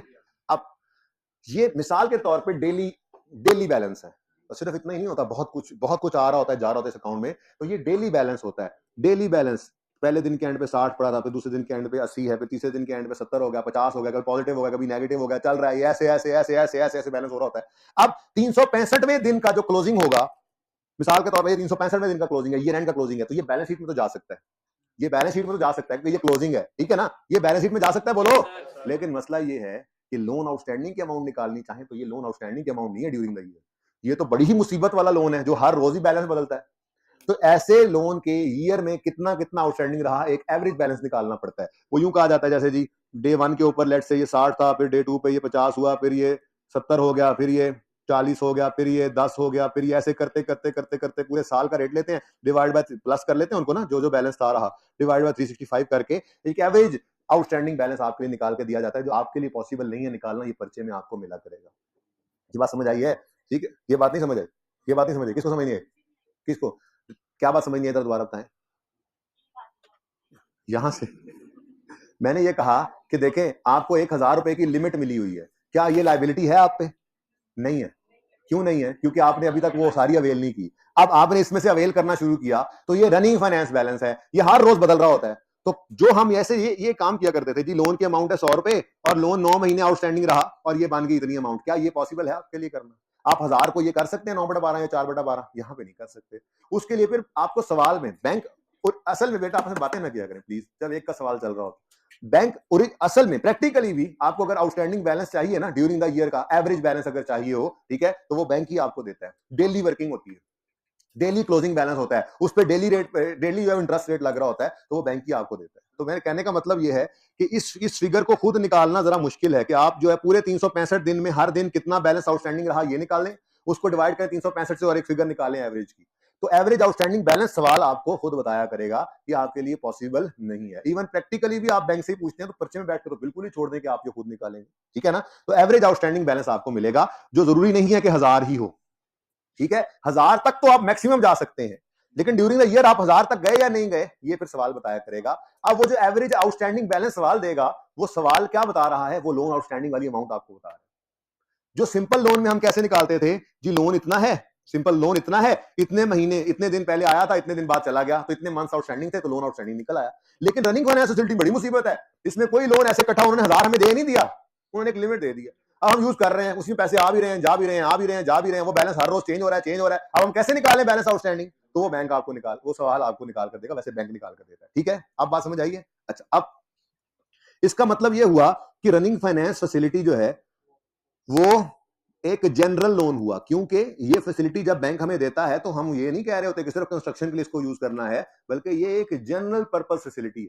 आपने इन्वेंट्री खरीदी, पैसे यहां से दे दो, बिजली का बिल आ गया, पैसे यहां से दे दो, क्रेडिटर को पैसे यहां से दे, डेटर से पैसे आ गए, यहीं पे बस आना जाना यहीं पे लगा। एक जनरल पर्पस फैसिलिटी होती है, इसलिए सवाल चाहे मुंह से ना भी कहे इसको कि ये जनरल लोन है, ये सारी बात का मेरा सिर्फ इतनी सी बात निकलती है पर्चे के पॉइंट ऑफ व्यू से कि सवाल अगर ना भी कहे मुंह से कि ये फाइनेंस, ये रनिंग फाइनेंस फैसिलिटी जो है वो जनरल लोन है, अगर सवाल मुंह से ना भी कहे तो आपने तब भी इसको क्या करना है, हमेशा अज्यूम करना है, ये always assumed as general loan, ठीक है जी, ओके, एज जनरल लोन। वरना पता है क्या है, वरना खामोशी के केस में ये उसूल है, अगर सवाल खामोश हो तो लोन को हमेशा क्या लेना होता है, स्पेसिफिक। अगर सवाल खामोश हो तो लोन हमेशा क्या अज्यूम किया करते हैं हम, स्पेसिफिक। लेकिन सिर्फ लिख देना रनिंग फाइनेंस फैसिलिटी, तो ये खामोश नहीं है सवाल, बल्कि ये चीख चीख के कह रहा है रनिंग फाइनेंस फैसिलिटी जो है ये तो होता ही जनरल, ठीक है ना। इतनी लंबी बहस का मकसद सिर्फ ये था, वरना सवाल के अंदर तो सारा डाटा गिवन था, वो 1 मिनट में आपको करवा देना था। यहाँ तक को मसला, ये रनिंग फाइनेंस फैसिलिटी का कॉन्सेप्ट थोड़ा समझ आया, थोड़ा बहुत समझ आ गया तो काफी है, ठीक है ना, सही है। वैसे कोई क्वेश्चन है तो अभी भी पूछ सकते हैं। क्या अगर सवाल खामोश तो लोन को हमेशा स्पेसिफिक लोन अज्यूम करना है। मेरी राइटिंग में गंदा कह रहे हो आप लोग, ये नहीं समझ नहीं आ रही, ऐसे कैसे कह सकते हैं आप लोग, है गंदी फिर भी कहना नहीं है जी। अगर सवाल खामोश, अच्छा अगर सवाल खामोश हो नहीं लिखा हुआ सर, अगर सवाल खामोश हो तो लोन को हमेशा स्पेसिफिक अज्यूम करना, लेकिन रनिंग फाइनेंस फैसिलिटी लिखा हो तो फिर जनरल लोन, ठीक है। और ठीक है, चलो वापस आओ सवाल की तरफ, पता नहीं कहां चले गए आप लोग। एग्जिस्टिंग से ही पता लग रहा था कि ये जनरल लोन है, पहले से आ रहे हैं, हम स्पेसिफिकली इसको प्रोजेक्ट के लिए ले रहे थे, इससे भी काम चल जाता, ठीक है ना। एग्जिस्टिंग के लफ्ज से भी काम चल जाना था, बहरहाल हम तो बहुत आगे निकल गया, समझ लिया सारा कुछ। Existing running finance facilities of SIL, running finance facility of 28 million from bank A carrying markup of 13% annually payable, ठीक है ना। ये 13% एनुअल इंटरेस्ट रेट, पूरे साल का इंटरेस्ट रेट दिया हुआ है। अब ये 28 मिलियन क्या है, ये जी अभी मैक्सिमम लिमिट बताई है उन्होंने, 28 मिलियन बैंक ए की लिमिट है जो उन्होंने हमें दी हुई है। अब कितना कितना अवेल करते रहे साल पूरे में, कितना आउटस्टैंडिंग रहा लोन, ये हम नहीं बता सकते, ये सवाल बताया करेगा, हमें पॉसिबल ही नहीं है, सवाल खुद बैलेंस देगा, ये सवाल को खुद बैलेंस देना पड़ेगा, ठीक है ना। तो क्या कहता है, the average outstanding balance during the period of construction was 25 million, ठीक है। इधर देखो, अब लोन की अमाउंट हमें दी हुई नहीं है, loan sorry loan number, loan bank A है तो ए लिख लेते हैं, ठीक है। लोन की अमाउंट हमें अवेलेबल, ना ही मंथ्स आउटस्टैंडिंग अवेलेबल हैं, हम तो लोन आउटस्टैंडिंग ढूंढने निकले थे, उसने खुद ही बता दिया। देखें हम क्या करते थे, वो मैंने कहां पे लिखा था, वो दो टाइप के जो लोन बताए थे, जनरल लोन की कैलकुलेशन बताए थे ना, ये मैंने कहा था कि ये भी इंटरेस्ट एक्सपेंस निकालने का तरीका है कि पूरे लोन पर पूरे साल का इंटरेस्ट रेट लगा के फिर मंथ से मल्टीप्लाई डिवाइड कर दो, फ्रैक्शन लगा दो। या ये भी तरीका है, चुप करके सुने इधर, ये भी तरीका है कि आप लोन को ही मंथ से फ्रैक्शन लगाकर मल्टीप्लाई डिवाइड करके लोन आउटस्टैंडिंग निकालें, फिर सालाना इंटरेस्ट रेट लगाओगे लेकिन फ्रैक्शन दोबारा लगाने की जरूरत नहीं है। और हमने इस अप्रोच पे चलना होता है इंटरेस्ट रेट निकालने के लिए, इंटरेस्ट रेट निकालने के लिए इस अप्रोच पे चलना होता है, लोन आउटस्टैंडिंग निकालते हैं और रेट एनुअल लगा के इंटरेस्ट एक्सपेंस निकालते हैं। ये लोन आउटस्टैंडिंग निकालते हैं, इंटरेस्ट, बातें नहीं करनी बेटा, आपका पूरा दिल है बात करने का, चुप करके बैठे प्लीज। लोन आउटस्टैंडिंग निकालते हैं और यहां पर ये एनुअल रेट लेते हैं, कौन सा रेट लेते हैं जी, एनुअल रेट, ठीक है जी। और फिर हमें इंटरेस्ट मिल जाता है एक्सपेंस, ठीक है। अच्छा, अब यहां पर जब हम आते हैं तो हमें अमाउंट और मंथ आउटस्टैंडिंग की जरूरत नहीं है, क्योंकि उसने खुद ही क्या बता दिया, आउटस्टैंडिंग बैलेंस कितना था, 25, ठीक हो गया। अब रेट ऑफ इंटरेस्ट भी वो बता चुका है, 13% है, 13%।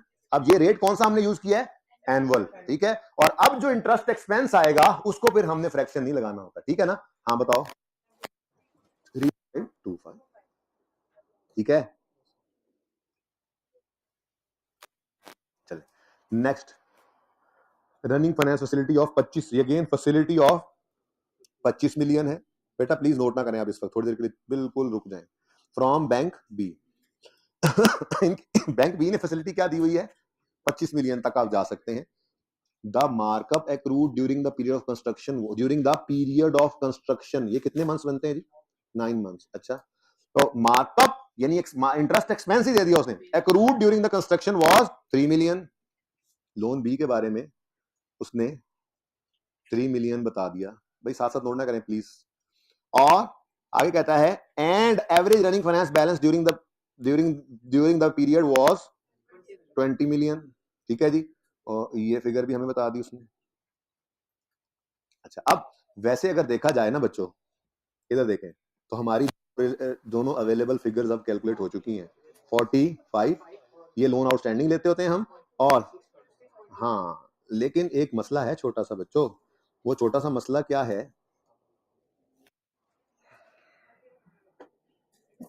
हमने लोन आउटस्टैंडिंग निकाला, उसके बाद पूरे साल का रेट लग के ये एक्सपेंस निकल आया, यानी जब लोन आउटस्टैंडिंग हो जाए तो फिर इंटरेस्ट एक्सपेंस को फ्रैक्शन नहीं लगाते। क्लियर है ये बात, नहीं बात समझ आई। जब लोन आउटस्टैंडिंग निकाल लें तो फिर रेट लगाते हैं सालाना और इंटरेस्ट को हम फ्रैक्शन नहीं लगाते, ऐसा ही है। अब ये भी लोन आउटस्टैंडिंग ही है, बोलो ये लोन आउटस्टैंडिंग ही है, इस पर जो इंटरेस्ट रेट होता पता नहीं कितना है, नहीं पता वो इंटरेस्ट रेट जो है वो अगर हम यहां पर लगाते तो ये फ्रैक्शन लगाए बगैर इंटरेस्ट आता, ठीक है। लेकिन मसला ये है कि उसने रेट मिसिंग कर दिया, और साथ ही क्या कह रहा है, ये जो 3 मिलियन है ये 9 का है। अब हम क्या कह रहे हैं, बात समझ आइए, ये देखो मार्कअप, ये क्या लिखा हुआ है, markup accrued during the period of construction was 3 million. तो ये तो 9 महीने कंस्ट्रक्शन चली थी ना, तो ये मार्कअप तो सिर्फ 9 महीनों का है। अब मसला ये है कि अगर तो अगर तो लोन आउटस्टैंडिंग ना लिया होता हमने तो फिर यहां पर भी हम इसको लेकर काम चला लेते, ओरिजिनल लोन रहता। लेकिन लोन आउटस्टैंडिंग आ रहा है और यहाँ पे इंटरेस्ट जो है वो 9/12 हुआ पड़ा है, वो 9/12 हुआ पड़ा है। हमें इसके ऊपर एतराज है। हम क्या कह रहे हैं कि आप जी इसके ऊपर फ्रैक्शन लगा नहीं सकते। इसके ऊपर फ्रैक्शन नहीं लगा सकते तो फिर क्या करें, फिर कुछ इसको कुछ चेंज करें। कैसे चेंज करें जी? हम कहते हैं जी ये 3.0 जो है ये 9 मंथ्स का है, वो कह रहे हैं, जबकि हम कह रहे हैं इसको फ्रैक्शन 9/12 किया होता ना उन्होंने। बोलो, हम कह रहे हैं नहीं नहीं नहीं, अब यहां पे 9/12 नहीं कर सकते, वो पहले कर लिया होता जो हमने कर लिया होता है। फिर जो एनुअल रेट दिया होता है हमेशा वो एनुअल रेट ही हम यूज करके फिर जो इंटरेस्ट निकालते हैं उसको फ्रैक्शन दोबारा नहीं लगाते। लेकिन ये 9 महीने का इंटरेस्ट है, वो कह रहा है, हम कह रहे हैं नहीं नहीं नहीं, इसको 9 पर आपने नहीं रखना, ये 9 पर पड़ा है, इसको 12 पे ले जाएं। तो ये बनता है, देख लें जरा कैलकुलेटर पे कर लेना बेटा, 3/9 इंटू 12। ये 2 पॉइंट वालों की मुझे समझ नहीं आई। तो भाई यहाँ पर 3 मिलियन लेने की बजाय 4 मिलियन लेना था, ठीक है, और यहाँ पर 6.25 की बजाय 7.25 लेना था। बस ये एक छोटा सा कैच था, इधर देखें ये। अच्छा, अब जिससे ये कैलकुलेट नहीं हुआ होगा, समझ नहीं आया होगा पर्चे में, उसके 18 में से सिर्फ 5 नंबर आए होंगे या 4 आए होंगे, वो फेल हो गया होगा, है ना? क्योंकि आपको ये बात समझना है, मसला तो वही होता है, बस सारे मार्क्स उसी के होते हैं, ऐसी कोई बात नहीं है। जिसने ये सही नहीं निकाला होगा उसने ये तो सही लिखा होगा, ये तो सही लिखा होगा, ये तो सही लिखा होगा, फिर यहाँ पे उसने 6.25 डिवाइड 45 तो किया होगा। तो यार एक आधा नंबर ही कटेगा, 1 या 1.5 नंबर कट जाएगा, इससे ज्यादा 18 नंबर में से आपके नंबर नहीं कट सकते, अगर ये समझ में आए तो। बहरहाल अब तो क्लास में कर रहे थे तो समझ लिया जी। 4 दोबारा समझा दें, अरे ना कहो सहबारा 4 समझा दें, ठीक है जी। मैंने ये कहा कि जब लोन आउटस्टैंडिंग निकालते हैं तो एनुअल रेट लगा के जो इंटरेस्ट निकलता है उसको हमने फ्रैक्शन कभी नहीं लगाया। ऐसा ही है, ऊपर भी ऐसे ही किया कि लोन आउटस्टैंडिंग था, 13% एनुअल इंटरेस्ट रेट था, लगा के 3.25 किया, तो 9/12 किया हमने। असल में ना जनरल लोन का हम एक एवरेज रेट पूरे साल का निकालते हैं, क्योंकि जनरल लोन को जो हमने, इधर देखो प्रोजेक्ट में, सब अहम बात कर रहा हूं, सबसे अहम बात, हमने जो जनरल लोन को प्रोजेक्ट में इस्तेमाल करना है ना, वो प्रोजेक्ट में इस्तेमाल किस दिन से हुआ और कब तक रुकना है वो हम यहां कर रहे होते हैं, 6/12 4/12। ये ताल्लुक कोई नहीं है उसके साथ, एवरेज रेट निकालने के साथ। तो एवरेज रेट निकालते हुए हमने कंस्ट्रक्शन पीरियड को नहीं देखना होता। ये बात समझ आई है? एवरेज रेट यहां पर जो हमने कंस्ट्रक्शन में जनरल लोन यूज किया, किस दिन से यूज किया, किस दिन रोकना है, वो सारी कहानी ये पड़ी है। ये अमाउंट यूज हुई, किस दिन से यूज होना शुरू हुई और 31 मई पे रुक गई तो इतने महीने बनते हैं, ये काम हमने यहां किया हुआ है। ये तो वो एवरेज रेट है जो जनरल लोन्स का हमारे इस बिजनेस के अंदर बनता है सारों का, जिसको हमने यूज करना है यहां पे। तो फिर कंस्ट्रक्शन की तरफ क्यों आ रहे हैं आप? फिर तो मैंने आपको ये सिखाया था, अब थोड़ा समझ आ गया होगा वैसे, बहरहाल, कि लोन आउटस्टैंडिंग निकाल लिया, अब एनुअल रेट लगा के इंटरेस्ट निकालना है, इसको 9/12 नहीं करने लग जाना, ठीक है। तो यहां पे क्या था, लोन आउटस्टैंडिंग था, ये निकल आया था। अब इंटरेस्ट रेट उसने दिया नहीं था, और जो इंटरेस्ट दिया वो 9 महीने का दे दिया। हमने कहा भाई हमें पूरे साल का एवरेज रेट चाहिए होता है, हम 9 महीने का एवरेज रेट निकालते, जो मंथ्स हैं वो हम खुद कर लेते होते हैं यहाँ पे, 6/12 4/12 वगैरह, ठीक है। तो ये 3 महीने का जो इंटरेस्ट था ये 9 मंथ्स का था, हमें इस पर एतराज था, ये तो 9 मंथ्स का है, ठीक है, और हम इसको लेकर जाना चाहते हैं 12 मंथ्स के ऊपर, ताकि पूरे साल का इंटरेस्ट आए और पूरे साल का एवरेज रेट निकले जनरल लोन का। तो इसको हमने जब मल्टीप्लाई बाय 12 किया, डिवाइड बाय 9 करके, तो ये आ गया 4 मंथ्स का, ओह 12 मंथ्स का, 4 तो आया है, 12 मंथ्स का आ गया, ठीक है, सही। या 5वीं बार फिर समझाऊंगा, ये असल में वो बात मेरे ख्याल में मुझे पहले बता देनी चाहिए थी, वो शायद आपको कंफ्यूज कर रही थी। कंस्ट्रक्शन पीरियड वगैरह को यहां देखना है हमने, एवरेज रेट निकालना है, जो साल में जितने भी लोन्स हमारे पास पड़े थे उनको इकट्ठा करके एवरेज रेट निकालने के, जी ये है वो रेट जिस पर आपने जनरल लोन को अगर यूज किया तो कैपिटलाइज करना है। फिर यूज करते हुए हम अपने हिसाब से वहां फ्रैक्शन लगाएंगे, कंस्ट्रक्शन को वहां देखना है, इस दिन शुरू हुई इस दिन रुक गई, वो सारा कुछ वहां पे देखेंगे, ठीक है। एवरेज रेट निकालते हुए नहीं देखना, क्लियर है? सही है? फिलहाल है सस्पेंस इस सवाल में? नहीं है ना, आने दो जी, वैसे गुड क्वेश्चन टेस्ट के लिए। अच्छा जी, अब ये दोनों फिगर्स हमारी निकल चुकी हैं, हमने यहां पर निकालना था एवरेज कैपिटलाइजेशन रेट या इंटरेस्ट रेट। तो 7.25 divided by 45 into 100 is equal to 16.11%, ठीक है जी। ये जी 16.11, 16 पॉइंट, तुम्हारे तो बस इंतजार था भाई, वर्किंग नंबर 2, ठीक है, वर्किंग 2 में ही हमने निकाल लिया जी। बताएं जी आंसर, दोनों का इकट्ठा 1.627 और grand total 3.664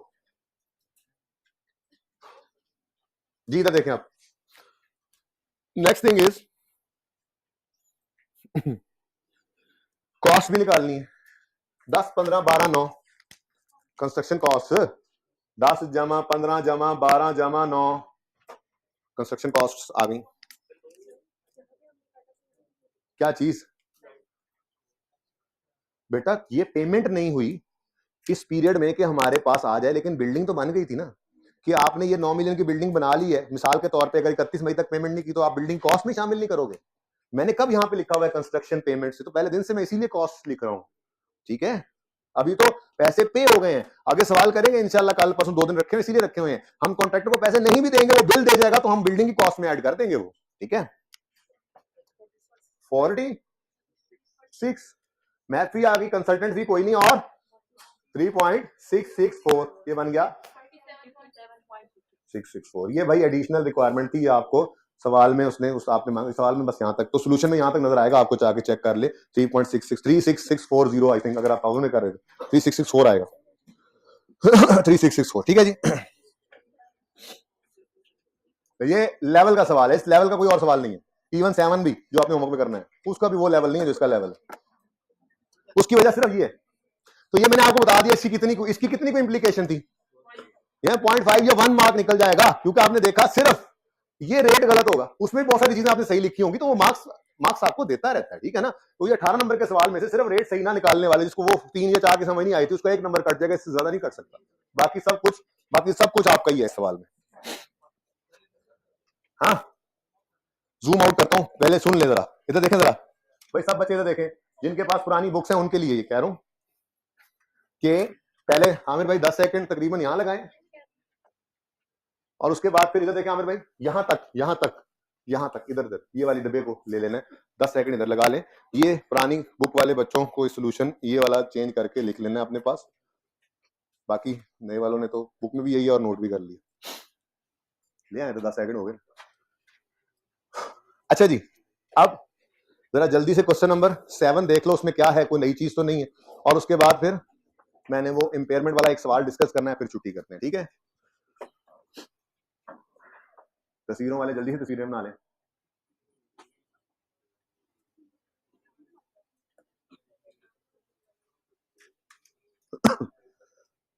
done ji,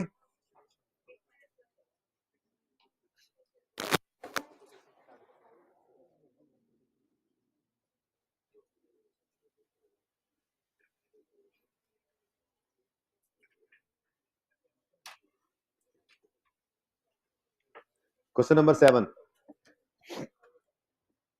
calculate cost that may be capitalised during year end 30 June 10 and 11। लो जी, 30 जून 10 भी और 11 भी, 2 साल की उसने मांग ली रिक्वायरमेंट हमसे। तो 1 जुलाई 9 को सवाल शुरू होकर 30 जून 10 से पहला साल खत्म करेगा और 30 जून 11 में दूसरा साल। सुन लें, होमवर्क में करना है सवाल, और देखें जरा इसको पढ़ के कि कोई ऐसी चीज तो नहीं है अब जो हमें ना आती हो, पता लगे ना। स्पेन वाला सवाल करने के बाद हम किस लेवल पे पहुंच गए। ठीक है, ऑन यकम March 10 Granite Corporation started construction of a new plant to meet growing demand of its products. The new plant was completed at a cost of 100 million on 31 मई 11। यकम मार्च यहां कहीं पे 10 पे शुरू होकर ये प्रोजेक्ट 31 मई पर खत्म होना है। ठीक है, तो ये 1 साल में भी चल रहा है, पहले साल तो वर्क इन प्रोग्रेस होगा, दूसरे साल के एंड पे कंप्लीट हो चुका होगा। तो हमने अलग अलग तो देखा ही हुआ सवालों को, पावर इंडस्ट्रीज में हम वर्क इन प्रोग्रेस भी था और फिर बाकी सवालों में कंप्लीट हो भी जाता है। बस आप ये देखना है कि जो पिछले साल क्लोजिंग बने वो अगले साल ओपनिंग बनाना होगा, किस चीज की कॉस्ट को, वो बिल्डिंग की जो कॉस्ट चल रही है उसको तो लेके आना होगा ना आगे। ठीक है, तो ये जरा ध्यान से देखना, करवाऊंगा तो ये सवाल भी जाहिर है, लेकिन अब आप लोगों ने इसको ट्राई करना है। इसकी मुश्किल बात सिर्फ यही है कि 2 साल। अच्छा, आप करोगे कैसे? Borrowing cost to be capitalise वाली वर्किंग है ना, ये आपने 2 दफा अलग अलग ओपन करनी है। ठीक है, अलग अलग ओपन करनी है। पहले एक सफे पे आपने लिखना है borrowing cost to be capitalise as on 30 June 2010, और अगले सफे पे borrowing cost to be capitalise as on 30 June 2011, अलग अलग करनी है। ठीक है, बाकी उसूल वैसे ही हैं, बस थोड़ा सा ध्यान रखना पड़ेगा। रिसीट पेमेंट के अंदर आपने जब 1 साल एंड और दूसरे साल के आगे जा रहे हो तो दरमियान में ईयर एंड नहीं आना है, उस पर आपने हर चीज को रोक देना है, और फिर जब अगला साल शुरू होगा तो वहां से फिर अगले साल के शुरू से शुरू करना है। ठीक है, 2-3 चीजों का ख्याल रखना है जो आपसे गलत होंगी, कल इंशाल्लाह जब सवाल मैं करवाऊंगा तो वो मसले भी हल हो जाएंगे। आगे पढ़ते हैं। GC finance the cost of project from following sources. अब यहां से पैसा इस्तेमाल किया प्रोजेक्ट में। ऑन यकम March 10 7 year loan was obtained specifically for construction of plant. Specific loan है, बोलो। अच्छा, 13% पेएबल सेमी एनुअली है। अरेंजमेंट फी है, वही लोन प्रोसेसिंग चार्जेस आ गए। 2 instalment each of comprising 5 million with interest were paid on 31 August 28 February. अब चूंकि क्योंकि पूरा 2 साल तक प्रोजेक्ट चलना है ना, तो 2 किस्तें नजर आ रही हैं इसमें पे होती है, ठीक है। अच्छा, तो इतना मसला नहीं होगा, ये काम देख लिया अब हमने, ओके। बस 2 साल, इस सवाल की मुश्किल क्या है, 2 साल। नेक्स्ट, लो भाई जिंदगी आसान, GC also had a running finance facility of 100 million, इसको क्या करना है, कुछ भी नहीं करना। Carrying up of % per annum, अब जिंदगी में सुकून इसलिए है कि एक अकेला लोन ही है, अकेला लोन है तो फिर कौन सी एवरेज लेनी, बस ये निकली हुई है, तो आपकी वो इंटरेस्ट कैलकुलेशन वाली एवरेज वाली कैलकुलेशन भी आपको करनी नहीं पड़ेगी, ठीक है, समझ आइए बात।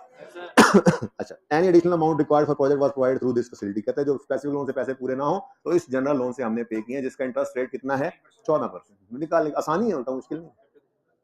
Surplus funds are invest 8%, payments to contractor work 25 65 10 dates आ गई, ठीक है, तो सही है।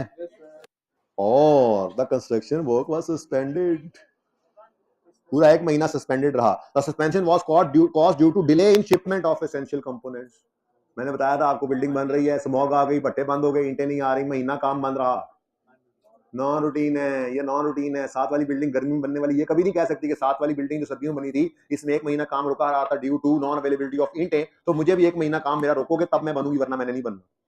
क्या ऐसा कोई ऐलान करती है बिल्डिंग? नहीं। तो non availability of raw material, ये एक नॉन रूटीन सस्पेंशन है, नॉन रूटीन सस्पेंशन है, तो बटों में फासला और मंथ्स में। लेकिन चूंकि ये 2 साल वाला सवाल है ना, तो सिर्फ ये देख लेना कि कहां पे, तो ये 1 फरवरी 11 से 28 फरवरी तक, कि ये मैंने यहाँ पे लाइन पिछली क्लास में, यहाँ कहीं ये वाला महीना बनता है, ठीक है ना, ये महीना बनता है एक सस्पेंशन का, तो इसलिए पहले साल में आपने बटे बुटों में फासले लगाने, मंथ्स नहीं लिखने, टाइम जाया नहीं करना, दूसरे साल की में कर लेना, ठीक है। सवाल खत्म भी हो गया, इतनी सी तो बात थी, ठीक है। एक तो ये आपका होमवर्क हो चुका है अब, और एक 8 आपका होमवर्क है, ये बिल्कुल नया नकोर सवाल है, मेरा दिल तो था एक और सवाल भी होमवर्क, लेकिन बच्चों ने नहीं लिया, ठीक है, अच्छे बच्चे नहीं है वो। असेसमेंट पे आ जाए जी। क्वेश्चन नंबर 1 कैसा लगा? आसान था। 1 और 2 आपका होमवर्क है, लाजमी करके आना है, मैं इनको कल डिस्कस भी करूंगा, मैं 3 डिस्कस करने जा रहा हूं, बल्कि 3 भी होमवर्क में है।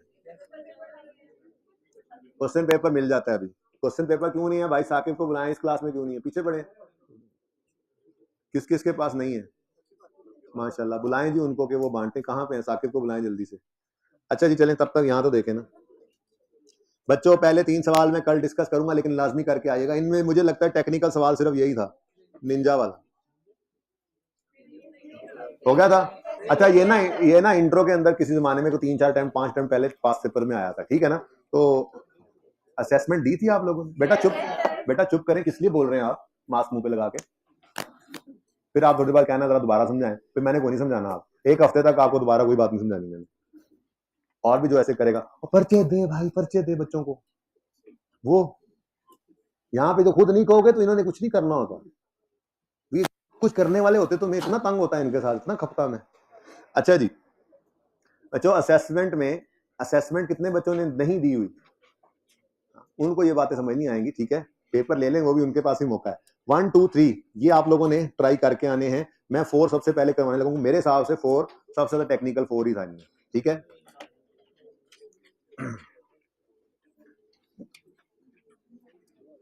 यार पर्चा है ना, क्या करी जा रहे हो बेटा, ये डिस्टर्बेंस। अब साकिब आपने ये पर्चा क्यों नहीं दिया यार, देखो ये 5-7 मिनट जाया हो रहे, ठीक है ले जाए वापस, पीछे ले जाए, छोड़ दें भाई, नहीं देना मैंने मना किया उसको। आप क्या डॉन हो यहाँ पे, आपने असेसमेंट दी है, आप अपना रोल नंबर लिख के दिखाओ, इसकी अटेंडेंस चेक करो भाई, इसने अगर असेसमेंट ना दी हुई तो फिर खैर नहीं है इसकी। अच्छा जी, सब देख ले सवाल को, जाते हुए टेस्ट उठा लीजिएगा, ठीक है। ऑन यकम मार्च, सवाल तो सामने मौजूद है, ऑन यकम मार्च 17 जमींदार limited imported N automatic plant for 130 million. आपका भी कोई सवाल अगले 1 हफ्ते जवाब नहीं आएगा मेरी तरफ से, आप पे भी पाबंदी है, ठीक है जी। 2 हो गए बच्चे जो नहीं बोलना बंद करेंगे, बेटा आपकी बात कर रहा हूँ, ठीक है। अच्छा, रिक्वायरमेंट पढ़ लें। रिक्वायरमेंट है compute impairment loss if any in the value of plant to be recognised on 31 December 2021, ठीक है। अब इंपेयरमेंट लॉस चेक करना है तो उसके लिए आपको पता है इंपेयरमेंट टेस्ट लगाना पड़ता है, इज इट सो? बोलो, इंपेयरमेंट टेस्ट लगाना है तो ये काम आप कर लें, ये जो मैं आपको समझा रहा था कि आप रिक्वायरमेंट को एड्रेस कर लिया करें, बुक वैल्यू, रिकवरेबल अमाउंट, इन दोनों कंपैरिजन से निकलता है इंपेयरमेंट लॉस या नहीं भी होता, टेस्ट लगाते हैं तो ये दोनों चीजें निकालते हैं। अब बुक वैल्यू 31 दिसंबर 21 पे निकालेंगे, और recoverable amount fair value cost और वैल्यू यूज में से हायर निकालेंगे, तो ये जब आपने फॉर्मेट बना लिया ना मेन, तो उसके बाद बहुत सारी चीजें ऐसी होंगी जो समझ नहीं भी आ रही होंगी, तो आप कुछ ना कुछ उनका करके आप पासिंग मार्क्स इसमें से भी ले उड़ोगे। तो लाजमी जो काम समझ में आए वो करते जाना है। अच्छा, अब सवाल पढ़ते हैं। ये हमारी रिक्वायरमेंट है, इम्पेयरमेंट लॉस आएगा या नहीं आएगा। कंप्लीट तो सवाल पिछली क्लास में ये नहीं हुआ, मतलब कि बस सारी डिस्कशन कर ली थी मैंने, लेकिन जिसको कहते हैं ना आंसर निकल आया सामने, वो नहीं आया था। तो जाहिर है आप घर पे जब करेंगे सवाल को आज जाके दोबारा, तो कल तक फिर मैं भी सवाल का सोल्यूशन आपके साथ डिस्कस करूंगा, क्योंकि आज जरा स्पिन इंडस्ट्रीज में थोड़ा स्पिन हो रहे थे ना आप लोग, इसलिए थोड़ा टाइम जरा ज्यादा उधर लग गया। ठीक है। अच्छा, ऑन यकम मार्च 17 जमींदार limited imported N auto plant for 130 million. The commissioning of plant was complete on यकम जनवरी 18 at a cost of 10 million. Commissioning कहते हैं जी इंस्टॉलेशन वगैरह, ठीक है, इंस्टॉलेशन एटसेट्रा। ओके। अच्छा, तो अब चाहे यकम मार्च 17 को ये आया था प्लांट, लेकिन प्लांट की कमीशनिंग कब कंप्लीट हुई है? यकम फरवरी 18 पे।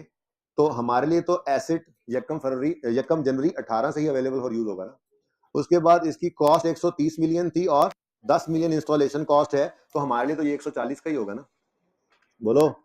अच्छा चलो, अब यकम जनवरी 18 पर कॉस्ट 130 जमा 10 140। ठीक है। और डेप्रिसिएशन मेथड कह रहे हैं जी, पहले कहते हैं जी economic life of plant is 12 साल एंड यूजफुल लाइफ इज 8 साल। अगर हमें ये यूज करनी पड़ती तो कौन सी वाली करते हैं ये पता है? इकोनॉमिक लाइफ को तो हम कोई नहीं ना यूज करते होते, यूज करते हैं तो यूजफुल लाइफ को। लेकिन उसने क्या कहा, plant is depreciated at 20% using reducing balance. उसने जब रेट दे दिया है तो फिर इस लाइफ को हमने क्या करना, हमने 31 दिसंबर 18 पर डेप्रिसिएशन करनी है 140 into 20%। Answer is 28। Book value बता के कैलकुलेटर बाहर हो, नोट करने की कोई जरूरत नहीं है, ये नोट नहीं करना, ये समझना है। नोट करने पे जोर लगाया, घर पे जाके 2 मिनट में सवाल हो जाएगा ये इंशाल्लाह। सिर्फ डिस्कशन सुनो और कैलकुलेशन करो जी। 112। अब 31 दिसंबर 19 आएगा तो डेप्रीसिएशन रेट लगेगा 112 पर। भाई कैलकुलेटर पे करते जाओ, 22 कर लो, पर्चे के अंदर मत लिखना ये बार बार वर्किंग जी। 90 आ गया। फिर 31 दिसंबर 20 आया, डेप्रीसिएशन बताओ 18, बुक वैल्यू बताओ 72। उसके बाद 31 दिसंबर 21 आया, डेप्रीसिएशन 4.4 क्यों बता रहे हो, और 58। ये बुक वैल्यू है 31 दिसंबर 21 की जो ढूंढने निकले हुए थे। ऐसा ही है। अब आज डिटेल वर्किंग क्यों करना पड़ी, क्योंकि रिड्यूसिंग बैलेंस मेथड था। ऐसे इसका एक शॉर्टकट होता है जो पीआरसी के उस्तादों ने आपको सिखाया होगा, बट मैं उसमें इंटरेस्टेड नहीं बिल्कुल भी फिलहाल। अच्छा, अब ये आ गई बुक वैल्यू हमारे पास, 31 दिसंबर 21 की बुक वैल्यू 58 आ गई। रिकवरेबल अमाउंट निकालने चलते हैं। अब आई कहता है the plant is being due to declining demand of product manufactured from this plant. जो प्रोडक्ट बना रहे थे उसकी डिमांड कम हो रही है, तो हमने सोचा चलो इम्पेयरमेंट टेस्ट लगा लेते हैं। An impairment test was carried out on 31 December 21. Following information has been gathered for impairment test of the plant. The current selling price of similar plant in local market is 50 million. The present decommissioning, इसको कहते हैं D installation या dismantling. आपको मैंने बताया था बचपन में ये बताया था कि अगर आप एसेट को रिमूव करने की कॉस्ट इनकर कर रहे हैं तो वो कॉस्ट टू सेल होती है। तो डिसमेंटलिंग या डी इंस्टॉलेशन की कॉस्ट जो होती है वो कॉस्ट टू सेल होती है, सिंपल। तो 50 रुपए माइनस 2 रुपए फेयर वैल्यू लेस कॉस्ट लानी थी 48। अच्छा, अब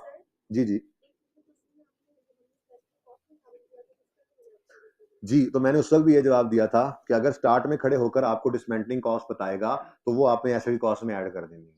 लेकिन अगर बीच में जाके वो कह दे कि जैसे परेशान करने की उसने कहा कि जी इस दिन खड़े होकर अगर ये एसेट की कॉस्ट फेयर वैल्यू ये और इसको आज उखाड़ने के पैसे इतने लगने हैं, तो ये वो इनिशियल एस्टीमेट नहीं है जो आप जो स्टार्ट में खड़े होकर ऐड करते हैं, ये सिंपल कॉस्ट टू सेल ही है।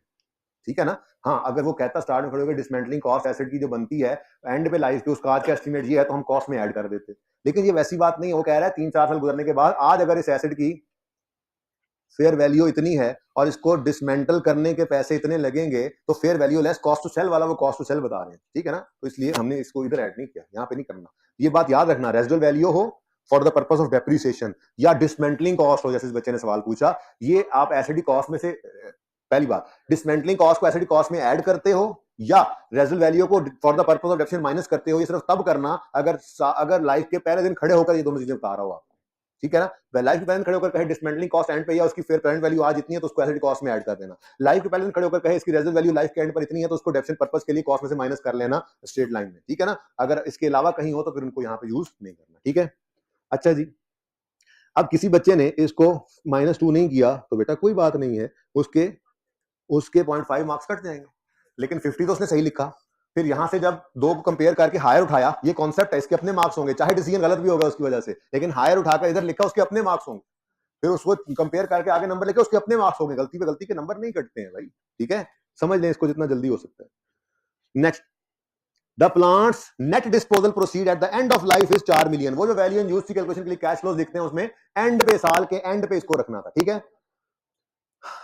ये एक चीज थोड़ा सा परेशान कर गई होगी आपको, हालांकि मैंने बताया हुआ था कि अगर आपको रेट दिया हो प्री टैक्स और पोस्ट टैक्स तो कौन सा लोगे, प्री टैक्स। फिर मैंने कहा था अगर आपको रेट दिया हो इंडस्ट्री अनयूजुअल दिया हो तो इग्नोर करना है।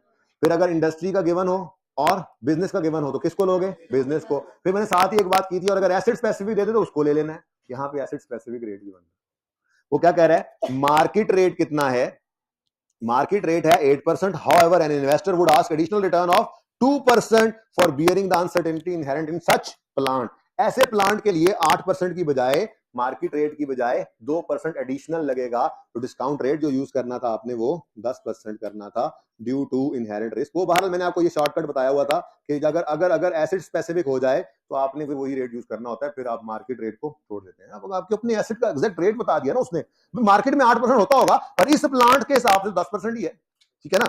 तो 10% यूज करना है आपने जब वैल्यू की कैलकुलेशन करनी है उसमें। जूनियर अकाउंटेंट हैज रंग लगाए हैं उसने, जूनियर अकाउंटेंट हैज रंग लगाए फॉलोइंग नेट कैश फ्लोज और नेट कैश इनफ्लोज। शहजादे ने निकाल के दे दी वैल्यू इन यूज के लिए, नेट कैश इनफ्लोज, इनफ्लाउज 11 7 3 1, ठीक है।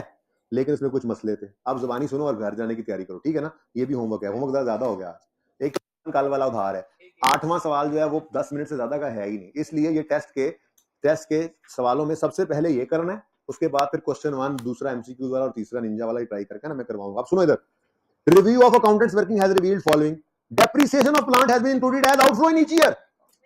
पागल, तुमने डेप्रिसिएशन को लिया है, वो तो नहीं लेते। अब उसने नेट इनफ्लो निकालते निकालते इसको लेस कर दिया था, तो हम क्या कर देंगे, ऐड कर देंगे डेप्रिसिएशन को, और ये निकलेगी कहां से, इसी वर्किंग को आगे कंटिन्यू कर दो।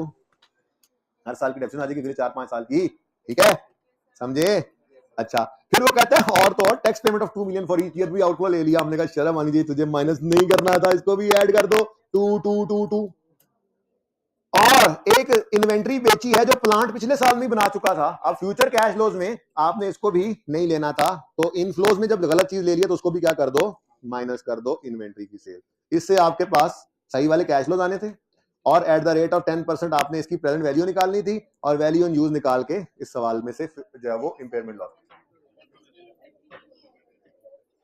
बेटा कोई बात नहीं, सवाल मैंने बता दिया ना, आप ट्राई करोगे घर जाके, कल करवाऊंगा सोल्यूशन, जब तक पूरा ना हो। ये सोल्यूशन टीए के पास भी नहीं है, इसलिए जब पूरा होगा तो फिर उसको भी पहुंचेगा ना, करना है सवाल हमने। ओके, अल्लाह हाफिज।